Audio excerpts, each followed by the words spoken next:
अस्सलाम वालेकुम फ्रेंड्स, कैसे हैं? आई होप आप सब खैरियत से होंगे और मैं भी खैरियत से हूँ। और आपको मेरी आवाज़ थोड़ी डिफरेंट लग रही होगी। डिफरेंट इसलिए लग रही है कि एक तो रोज़े में हूँ और वॉइस ओवर कर रही हूँ, और दूसरा ये है कि थोड़ा मुझे टीथ का थ्रोट का थोड़ा प्रॉब्लम हो रहा था। भी ऐसे लग रहा था कि थोड़ा गला जो है ना वो थोड़ा ख़राब हो रहा है, बट अल्लाह खैर करे, सब कुछ ठीक ठाक है। अच्छा, यहाँ पे ये है कि हमारा सैरी का टाइम है, और सैरी के टाइम में आज मेरे बेटे ने कहा मम्मा आपकी छुट्टी और सारी सैरी मैं बनाऊँगा। देखिए, बच्चों को इतना कहना भी बड़ी बात होती है ना। तो मेरे बेटे ने कहा कि मैं सैरी बनाऊँगा, तो मैंने कहा नहीं, ये तो पॉसिबल नहीं है कि मैं सब कुछ आप पे छोड़ के तो मैं आराम से बैठ जाऊँ। तो मैंने कहा चलो दोनों करते हैं। तो फिर मैंने उसको साथ साथ अपने करवाया। बट ये है कि मैंने उसको ये करवाया कि बस उसको एक ही उसी का ही जो है ना पराठा बनवाने का कहा, कि मैंने कहा सिर्फ आप एक ही बना लो। तो ये सैरी में आज हम ले रहे हैं एग और साथ पराठा, अंडा पराठा, जो कि बहुत ही मशहूर नाश्ता है। बट ये है कि हमारे यहाँ जो सा सैरी में ये नाश्ता नहीं किया जाता। मेरे हस्बैंड का कहना है कि दाल सब्जियां खा के रोज़ा नहीं रखा जा सकता। तो फिर ये है कि देखिए मेरा बेटा कितना अच्छा पराठा डाल रहा है तवे पे। वो बस मामा को देखता है ना, तो वैसे ही वो कर रहा होता है। तो बच्चे इसी तरह ही सीखते हैं, और बच्चे आपके कहने से इतना नहीं सीखेंगे जितना देखने से सीखेंगे। अच्छा, फिर क्या हुआ कि मेरे हस्बैंड के टीथ में ना पेन हो रही थी बहुत। तो हमने चिकन की भी अलग अलग रेसिपीज़ बना ली थी, तो अब और क्या बनाऊँ, कुछ समझ नहीं आ रहा था। तो फिर हस्बैंड ने कहा कि चलो अंडा पराठा बना के आज खा लेते हैं। तो हमने कहा चलो ठीक है, आज सहरी जो सी अंडे पराठे से कर लेते हैं। तो मेरा बेटा यहाँ पे सहरी की प्रिपरेशन मेरे साथ करवा रहा था, और देखे माशाल्लाह कितना अच्छा उसने पराठा बनाया है, और बहुत ही वो खुश था। नाश्ता बना के अपने लिए चाय भी उसके लिए रेडी थी, और अंडा भी मैंने उसको बना दिया था। यहाँ पे मैं अपने हस्बैंड के लिए बना रही थी नाश्ता। तो मैंने हस्बैंड से कहा कि वो कह रहा था पापा के लिए ये होगा, तो मैंने कहा नहीं नहीं, ये पापा के लिए नहीं, ये आपके लिए ही होगा। फिर हस्बैंड के लिए मैंने जो सा है वो बना लिया था पराठा खुद से, क्योंकि देखिए बच्चा है, अब इतना उसने कर लिया वही बहुत है। और मुझे बहुत खुशी हो रही थी, बहुत अच्छा लगा। फिर मैंने कहा आपके साथ भी शेयर करूं कि देखिए लॉकडाउन के टाइम पे ऐसी एक्टिविटीज़ में बच्चों को पार्टिसिपेट करना चाहिए, और करवाएं आप साथ। आप ये नहीं कि लड़की है तो लड़की का ये काम है, या लड़का है तो लड़के का ये काम है। नहीं, लड़की हो या लड़का, आपको हर काम जो है ना वो उसको करवाने चाहिए, क्योंकि आगे हालात जैसे हैं उन हालात का कुछ पता नहीं है कि कैसा आगे टाइम देखना पड़े, क्या है क्या नहीं है। पॉजिटिव हमें सोचना चाहिए, और अपने बच्चों को हर काम के लिए, हर चीज़ के लिए ट्रेन रखना चाहिए। देखिए पढ़ाई के लिए बच्चे जो से वो जा सकते हैं अब्रॉड या दूसरी सिटी में, तो वहाँ पे भी बच्चे जो उनसे हैं कैसे वो सरवाइव करेंगे।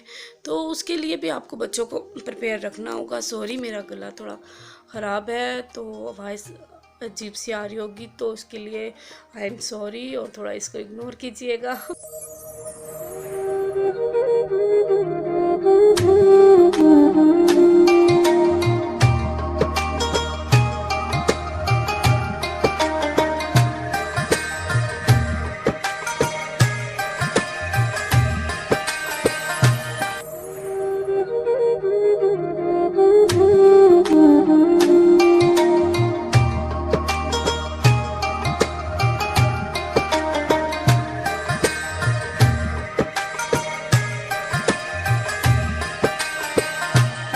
जी जनाब, देखें कितना झटपट हमारा नाश्ता भी तैयार हो गया। और ये है कि फिर पराठा तो गरम गरम अच्छा लगता है, तो मैंने जैसे जैसे पराठा बनाती गई मैंने कहा आप लोग खाते जाएं, ठीक है। और यहाँ पे ये है कि मैं आप लोगों को बता रही हूँ कि पहले भी मैंने आपको 3 डिफरेंट पराठे जो से वो उनकी रेसिपी दी है, और उनके पेड़े बनाने आपको सिखाए कि कैसे बनते हैं। और यहाँ पे ये 4 टाइप का है, और ये डिफरेंट है, ये उनसे भी डिफरेंट है। तो अभी तो काफ़ी सारी वैरायटी मुझे आती है पेड़े बनाने की, पराठा बनाने की। तो आप जो उनसे वो देखते रहें और इन्जॉय करते रहें। और अगर आपको चाहिए इनका लिंक तो मैं डिस्क्रिप्शन में भी आपको दे दूंगी, और इसके अलावा आई बटन में भी लगा दूंगी इसका लिंक।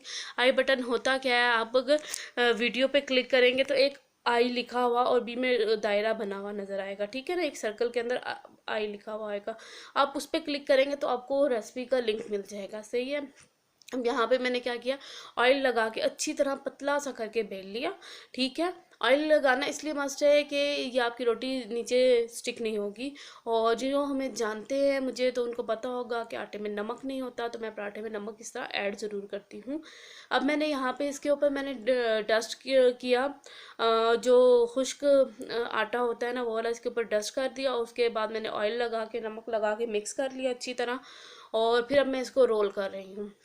ठीक है, रोल आप देखिए, जैसे जैसे ये रोल होता जाएगा इसकी लेयर्स बनती जाएंगी। और हाँ, ये भी कहना है कि अगर आपको मेरा चैनल अच्छा लगे, मेरी वीडियोस अच्छी लगे, आपको पसंद आए, तो प्लीज़ मेरे चैनल को सब्सक्राइब करें। और जो न्यू है मेरे चैनल पे वो इसको सब्सक्राइब कर ले, और जिन्होंने सब्सक्राइब किया हुआ है उनका बहुत बहुत शुक्रिया और thank you so very much. अच्छा, यहाँ पे हमने ये इस तरह बना लिया, जिस तरह वो क्रीम रोल नहीं होता, तो उस तरह हमने इसको बना लिया। और बना के हम इसको ऐसे ऊपर से ना प्रेस करेंगे। जब हम इसको प्रेस करेंगे तो देखिए कितना प्यारा, कितना ज़बरदस्त सा ना आराम से पेड़ा एक बन गया है, जिस तरह नॉर्मल बनता है। बट ये है कि इसमें लेयर्स आएंगी ना, अच्छी वाली लेयर्स आएंगी। आपने इसको बेलना है, आपने ये नहीं कहना कि जोन सा है ना कि भाई ये जोन सा लेयर्स इसी फिनिश हो जाएंगी या कुछ नहीं, कुछ भी नहीं होगा। और देखिएगा बहुत अच्छा बनेगा।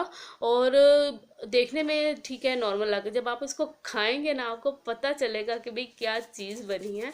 और बस आज का व्लॉग मेरा यहीं तक था। और मुझे इस तरह बहुत अच्छा लगता है रोटी के ऊपर कुछ डाल के खाना। तो बहुत अच्छे देखिए लेयर्स बनी हैं। और इंशाल्लाह आप भी ट्राई कीजिएगा, आपका भी अच्छा बनेगा। आज का मेरा ब्लॉग यहीं तक है। Thank you for watching. Allah.